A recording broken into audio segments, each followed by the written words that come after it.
আজি যিটো পথৰ আজি আমি আধাৰশিলা কৰিছোঁ, সেই পথটো কাহানিবাই এই কলেজখনৰ কাৰণে প্ৰয়োজন আছিলে। কাৰণ বহুত টকা লাগে কাৰণে কামখিনি কৰিব পৰা সম্ভৱ নাছিল। এতিয়া যিহেতু টকাখিনি গোট খাইছে, ৰাস্তাটো সেই ধৰণেই ইঞ্জিনিয়াৰসকলে নিৰ্মাণ কৰি উলিয়াব আৰু সেইখিনি হ'লেই কলেজখনৰ হেৰিত সুৱগা চৰাই বুলি কয় নহয় অসমীয়াত, সোণত সুৱগা চৰা, সেই কৰাটো শব্দটো ইয়াত বাৰুকৈ খাটিব। আৰু কলেজখন ইতিমধ্যে এনেই ধুনীয়া পৰিৱেশত, ধুনীয়া ঠাইত, আৰু ল'ৰা ছোৱালীৰ কাৰণে বা শিক্ষকসকলৰ কাৰণে এতিয়া এই ডাবল প্লাছ এই ধৰণৰ এটাকে A plus, এই ডাবল নহয়, A plus only, not double চাটেল কাম চামডে। এতিয়া হৈছে এট প্ৰেজেণ্ট মই ক'ব খুজিছোঁ প্ৰতিটো কামেই নিখুঁতভাৱে এটাৰ পিছত এটা হৈ আছে। কলেজখনৰ শিক্ষক, প্ৰিন্সিপাল, বিমান প্ৰতিনিধি সিং, এইকেইজনৰ অলপ চিৰিয়াছনেছটো আছে আৰু নিজৰ বুলি সকলোৱে ইয়াত আছে।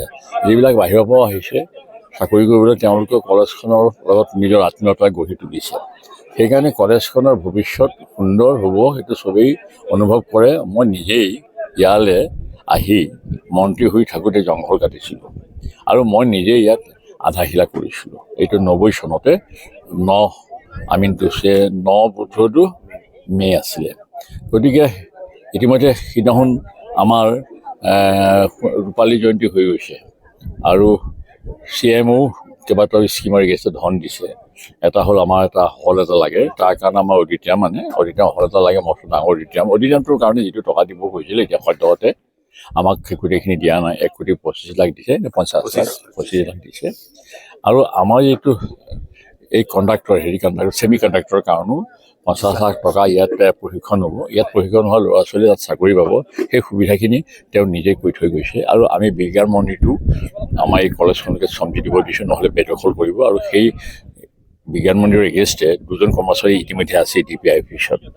সেইবোৰ গোটেইবোৰ তেওঁ ধুনীয়াকৈ ইয়াত পৰিষ্কাৰকৈ আমি ক'লোঁ, তেওঁ পৰিষ্কাৰকৈ প্ৰতিটো বাণিজ্য শাখা খোলাৰ কথাও তেওঁ ঘোষণা কৰি গ'ল। অহা বছৰৰ পৰা ইয়াত কমাৰ্চ যিটো আমি অহা বছৰৰ পৰা হ'ব।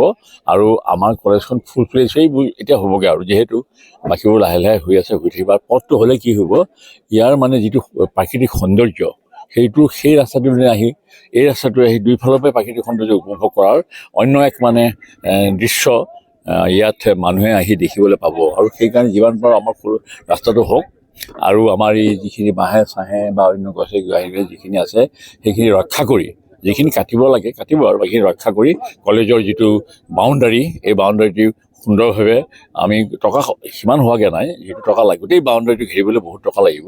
কিন্তু সেইখিনি কিছুমান বাউণ্ডাৰী কিছুমান ঠাইত নকৰিলেও হয়, কিন্তু ইয়াত অন্য উপদ্ৰৱ নাই। খালি এটাই ভয় যে বাউণ্ডাৰীটোৰ মাটিখিনি কোনোবাই কেতিয়াবা যদি নিজৰ বুলি আকৌ বেদখল কৰিবলৈ আৰম্ভ কৰে, কোনেও সুবিধা কৰি থাকিব। সেইকাৰণে আমি ভাবোঁ মাটিৰ সেই কলেজখনৰ চৌহদটো হ'ব লাগে, বেৰৰে ৱালৰে আমি সেইটো সংৰক্ষণ কৰিব লাগে। সেইটোৱে কথা আৰু বেলেগ নাই আৰু। Thank you very much. Thank